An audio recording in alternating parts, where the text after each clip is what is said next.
All right, in the last video, I talked to you guys about characteristics of perfect competition and how that makes the market turn out as far as like the firm and the market, putting them on the same graph together and looking at it all at once. All right, today what I want to talk about, or now what I want to talk about is how this like affects things in the long run in these kinds of markets.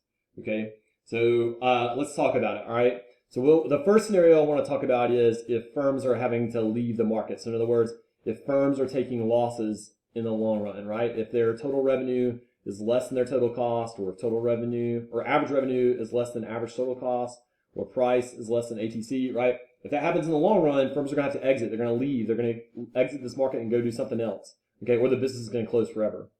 So I want to talk about how that change looks on graphs, okay? So this is what we did in the last video, right? We talked about a company making a profit, right?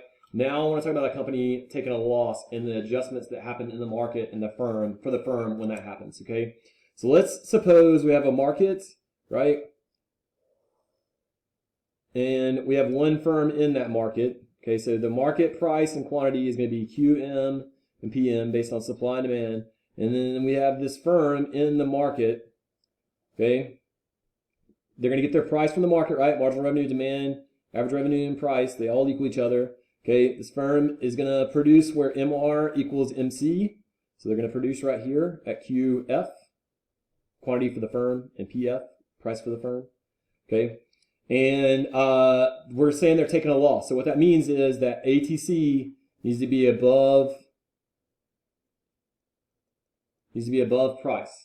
Okay, now don't worry about ABC right now because we're talking about long run, right? So we're not concerned about ABC. Okay, so let's say that this company, right, they're taking a loss, right? How much is their loss equal to? Well, it'd be equal to, if I started here, right, and went up to here, okay, it would be this rectangle right here. That would be our loss, right? All of that rectangle would be our loss. All of this right here. Okay, but I'm not going to fill it in because I don't want to like overwhelm you guys with a bunch of lines on this paper. Okay. So what's going to happen, all right? Well, let's put this together. So if this represents the typical firm in this market, right? So the typical firm is taking a loss right now. Okay, in the long run, those companies are going to exit. They're going to leave the market. They're going to close forever, go out of business, or they're going to go move on and try to do something different in a different market. Okay, so they're taking a loss. Well, let's think about our things that change supply. One of the things that changes supply is number of producers. Well, if the firms are leaving, that means the number of producers is going down, right? So the supply curve is going to shift to the left, okay? Now, remember, as supply shifts to the left, that means that our price is going to rise, okay? And as our price in the market rises, the firm's price is going to rise. So this flat line right here, Mr. Dart, marginal revenue, demand, average revenue, price, it's also going to shift up, okay? And as that happens, think about what's going to happen to the size of this loss. This loss is going to get smaller and smaller and smaller. So again, companies taking a loss, right? They leave, it decreases supply, raises price, and as a result, this size of this loss is going to keep getting smaller. Now, here's the deal though. Companies are going to keep leaving as long as there's losses in the long run. So companies are going to keep leaving and this price is going to keep rising until eventually we get to no more losses, right? Well, where will that happen? Well, it would happen where the company breaks even, okay? So not taking a loss, not making a profit, but just breaking even. Now, if taking a loss is total revenue is greater or less than total cost, and making a profit is total revenue is greater than total cost, well, breaking even would mean total revenue equals total cost, okay? So let's make that happen, all right? So where would that happen at? Well, it would happen where price equals marginal or average total cost. So that means that like our price curve, marginal revenue, demand, average revenue, and price, our price curve would need to intersect marginal cost at average total cost. So it would need to intersect it right here at this point that I just drew, okay, at our minimum average total cost here. So I'd start here, and I'm going to go across, okay, go across until I hit this point right here, and that is where my new supply curve is going to run through. So my supply is going to decrease to this point right here in the market because firms are exiting. So as a result of that, right, what's going to happen? Well, the market price is going to rise. The market quantity is going to fall. And remember, this firm gets its price from the market, right? So what that means is this firm now has a new price. It now has this price right here. So now marginal revenue equals demand equals average revenue equals price here. Okay? Firm is going to produce where MR equals MC. That happens right here now. So this firm's output is going to increase. Okay? Firm's price rises and the firm's output increases. Okay? And again, it's going to keep rising and shrinking that profit until, shrinking that loss until the loss equals 0, which happens right here. Okay? So now that's where they're going to end up, is at that point right there. Okay? So that's if they're taking a loss, right? What about if they're making a profit? Well, remember, one of the characteristics of perfect competition is that it's easy to enter and leave, right? So let's say that a company instead is making a profit. What's going to happen there, right? So let's set that up. So supply and demand, okay? Here's our current equilibrium price and quantity for the market. So PM, QM, go across. This would be the firm's marginal revenue, demand, average revenue, price, okay? And add in marginal cost to see where they're going to produce. MR equals MC right here, so this is the quantity the firm's going to produce, so QF, okay? And the firm's going to be making a profit here, so now I need ATC to be less than price. So ATC is going to be here, okay? This firm is making a profit, right? So if I start here and go across, right, it would be this green rectangle right there. That would be their profits, okay? Now, remember, one of the characteristics, again, it's easy to enter and leave, right? So if I am making a profit here and somebody notices that, it's really easy to get in here and compete with me because there's no barriers to entry. So other companies are going to get into this market and they're going to try and compete with me. And if that happens, then there's more producers, so the supply curve is going to shift to the right. And as it shifts to the right, it's going to push this price down, which is going to decrease my quantity. And firms are going to keep entering and pushing this price and profits down and down until finally there are no more profits to be made. Where does that happen? It happens right here, where price equals average total cost. So if I start here and go across, this is how much my supply is going to shift to the right by.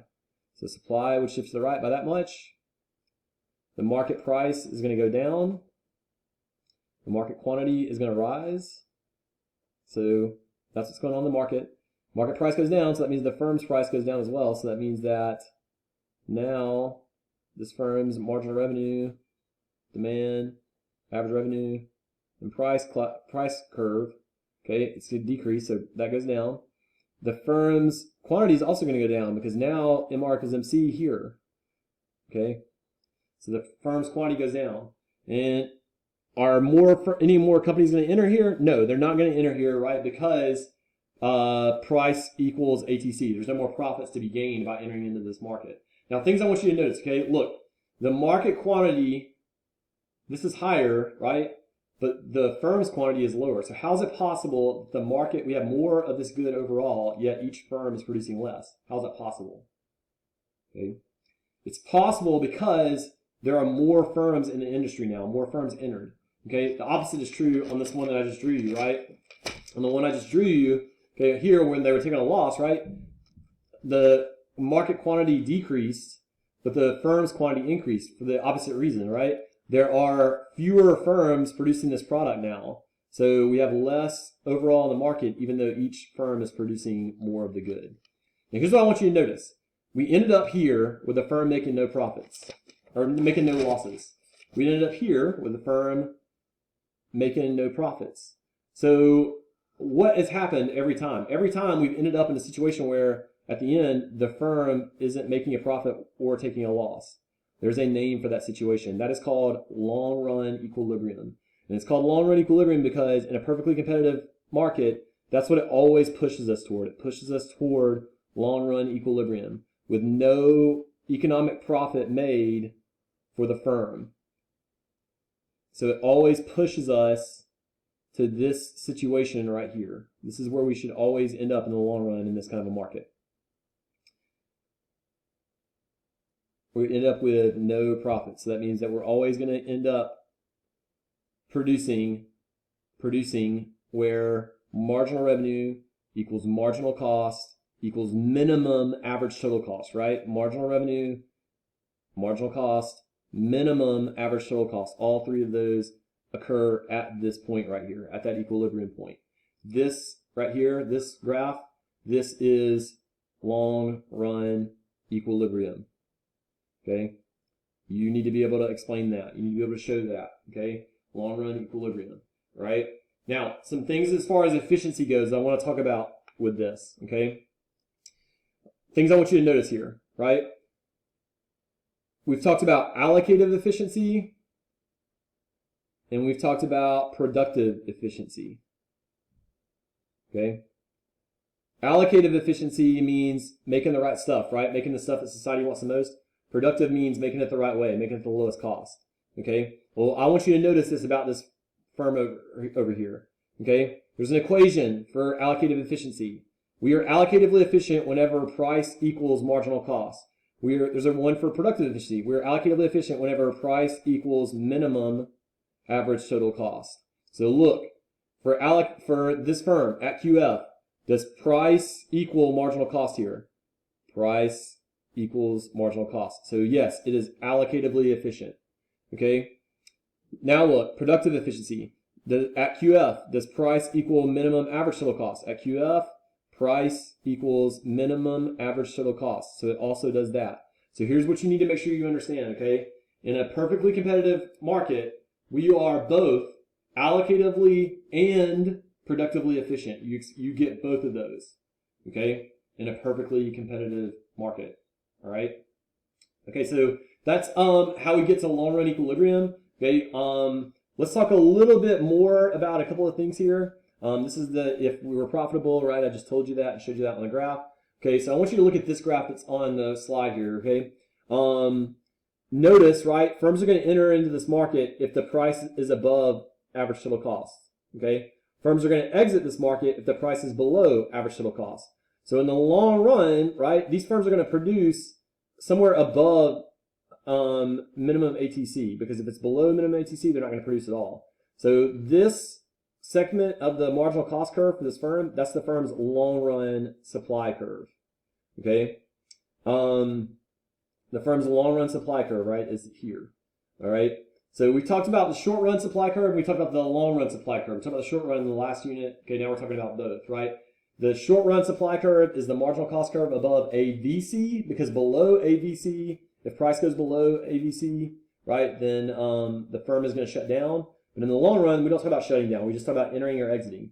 So in the long run, right, if price is below ATC, the firms will leave. They won't produce anymore. So long run supply curve is marginal cost above ATC. Short run supply curve is marginal cost above AVC. Right.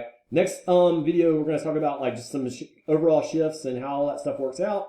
So yeah, we'll come back and talk about that.